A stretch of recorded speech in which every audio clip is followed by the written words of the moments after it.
Hallelujah hallelujah. Shalom सबको। Shalom. आज एक सब्त दिन भी है और आज सुकोत त्योहार है।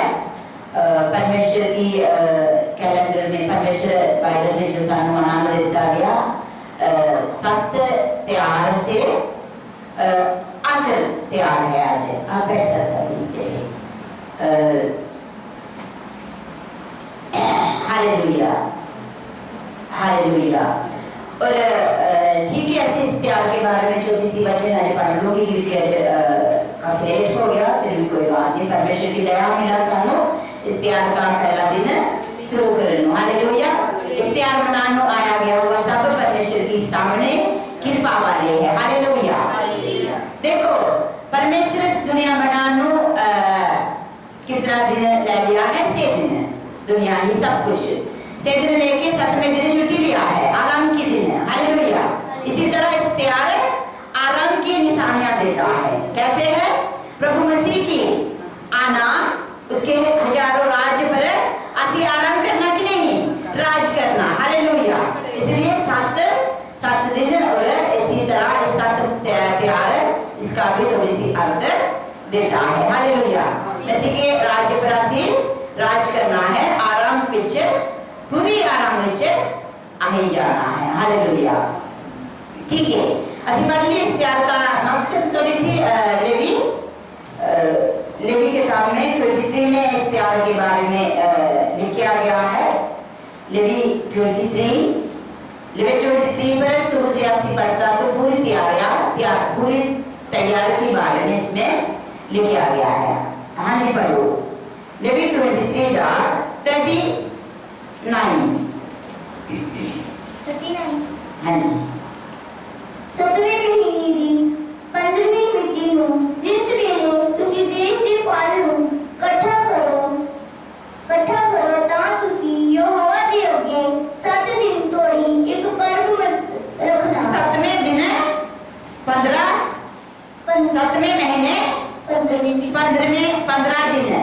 ਅਸੀਂ 7वां महीने पहला दिन मनाया तूरी का त्योहार। इसके बाद ਅਸੀਂ मनाया 10वें दिन मेल मिलावट की त्योहार परमेश्वर के नाल।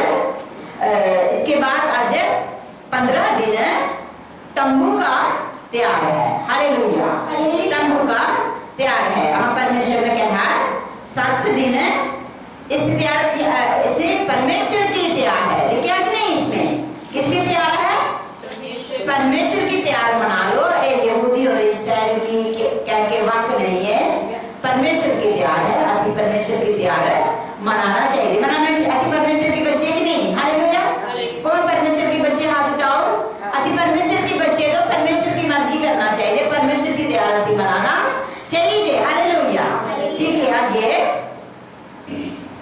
पहला दिन सबत ਅਤੇ 8वें दिन भी सबत हो गए। पहला दिन भी सबत है, 8वें दिन भी सबत है। एक स्पेशल सबत है। इसका मतलब आज भी एक सबत दिन है। त्योहार का पहला दिन 8वें दिन भी सबत दिन है। जैसे सबत 2 सबत के अंदर इस त्योहार अंदर है। हालेलुया। हाँ जी, आगे। ਅਤੇ ਤੁਸੀਂ ਪਹਿਲੇ ਦਿਨ ਸੋਹਣੇ ਸੋਹਣੇ पहले दिन तुसी सोने सोने ਬ੍ਰਿਛਾਂ दृष्टांतियां फल। हाँ जी। टहनियां ਨੂੰ ਅਰਥਾਤ ਖਜੂਰ ਦੀਆਂ ਟਹਿਣੀਆਂ ਅਤੇ ਮੋਟੇ ਬ੍ਰਿਛ ਦੀਆਂ ਟਹਿਣੀਆਂ ਅਤੇ ਨਦੀ ਦਾ ਭੇਦ ਮਜਨੂ ਲੈਣਾ ਅਤੇ ਤੁਸੀਂ ਯਹੋਵਾ ਦੇ ਪਰਮੇਸ਼ਰ ਦੇ ਅੱਗੇ 7 ਦਿਨ ਤੋੜੀ ਆਨੰਦ ਖੁਸ਼ੀ करनी। हालेलुया। पत्ते बूटियां दी डांडियां लेके कहते थी परमेश्वर के सामने 7 दिन का क्या करनो? आनंद पानो। हालेलुया। आनंद पानो। इसी 4 बूटे कई चीज निशानियां देता। देखो, असि पढ़िया दुनिया में इस्राएल की लोग जो परमेश्वर चुनी हुई लोग दुनिया में खिला लिया गया है। वो लोग कितने कहा है परमेश्वर को पता है। इसी त्योहार मनाने मतलब वो लोग हजारों साल में तैयार करता कि नहीं? परमेश्वर जो खिला गया हुआ लोगों को इकट्ठे करके हजारों साल का राज्य तैयार करता। हालेलुया। इसलिए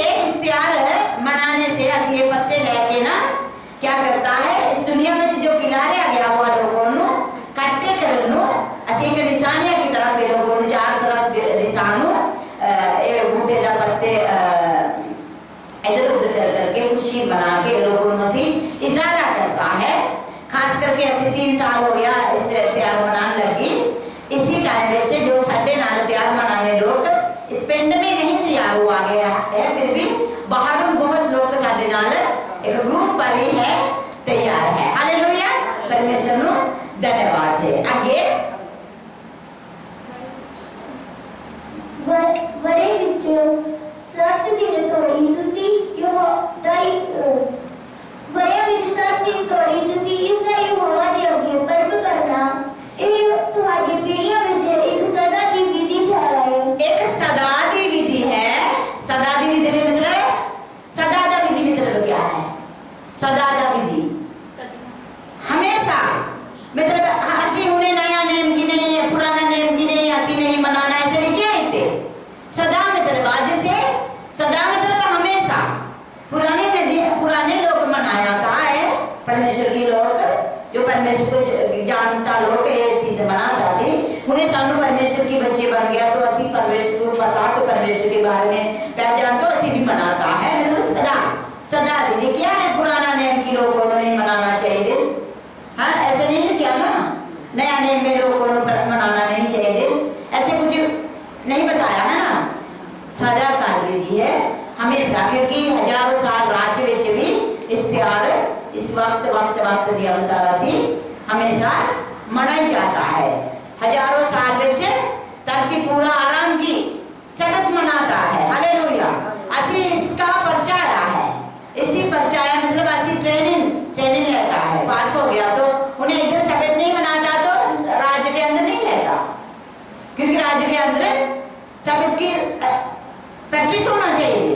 तो सबक मनाना नहीं आता तो त्योहार मनाना नहीं आता तो फिर प्रैक्टिस नहीं तो फेल हो जाता कि नहीं। हालेलुया, असी उन्हें मना के प्रैक्टिस हो जाना फिर हजारों साल विच हमेशा असी उसी की योग्य बन जाता है। हालेलुया, आगे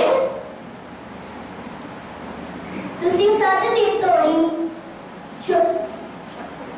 छापरियां विच वसना सबो जो इस्राएल जमे हुए। 7 दिन तोड़ी की करना है? तंबू विच वसना। हालेलुया, तंबू विच क्यों वसना कहता परमेश्वर? साडे पुराने सदियों से पिता लोग साडे क्या करती थी, कितने रहते थी तंबू विच जींदे थी। फिर भी ये लोग जदू घर बना के नया घर बना के वधिया घर बना के रहने के बाद वो काम छड़ना परमेश्वर को पसंद नहीं थी। हालेलुया, उसको यादगिरी तरफ मनानो दसिया गया। सानू असी याद करना चाहिए साडे पिता दादे लोग पुराने लोग इसी तरह तंबू में जिंदगी कैसे जिया है। ऐसे तंबू के अंदर जीने से सानू और पुरान युग और दुख पता लग जाना। ओदे नाल खुशी एक मन में एक और खुशी साडे जीवन में आ जाना, एक शिक्षा सीखा जाना। क्या है? असी उन्हें सोना सुंदर घर बड़ा बना के जिंदे हैं, फिर भी ये घर साडे के लिए सदाकाल नहीं है। हालेलुया, ये घर साडे के लिए सदाकाल नहीं है। तंबू पर 7 दिन कटने से साडे को पता लग जाना हाँ परमेश्वर की घर में असी जाना है। हालेलुया, इसी तंबू मतलब साडा शरीर भी एक तंबू है। हाँ, इस तंबू भी असी छड़ के परमेश्वर को जाना है। ऐसे मन में ख्याल आना चाहिए इस त्योहार मनाने वक्त।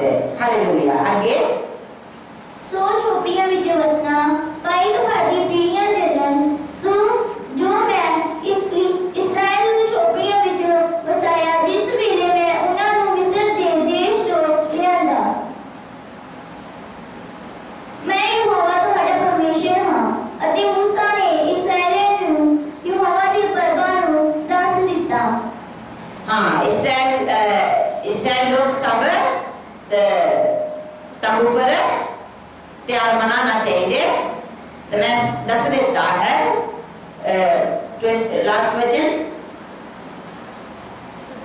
44 अते मूसा ने इस्राएलियां नूं यहोवा दी परवाह नूं दस दिता। हाँ, यहोवा दी परवाह नूं इस्राएल नूं मूसा ने दस देता है। इसी तंबू के त्योहार पर एक और बहुत ही इंपॉर्टेंट रहस्य हैगा। पिछले साल में भी असी पढ़िया सानू एक निशानियां मिल जाता। प्रभु मसीह के जन्मदिन तंबू विच हुआ है। हालेलुया। तंबू विच प्रभु मसीह की जन्मदिन हुआ है, क्योंकि प्रभु मसीह की जन्मदिन के बाद इस कहानी के बारे में असी कल पढ़ने जाता। आज ये छोटी सी वचन असी पढ़े, इसलिए परमेश्वर धन्यवाद करे। और हमें असी इस पढ़ते तैयार किया है। इस पढ़ते लैके एक गीत गा के परमेश्वर को खुशी करूंगी, और जो गिराया गया हुआ लोग इकट्ठे करने वास्ते असी प्रार्थना की करूंगी। सबको जय श्री और शालोम। शालोम। हालेलुया।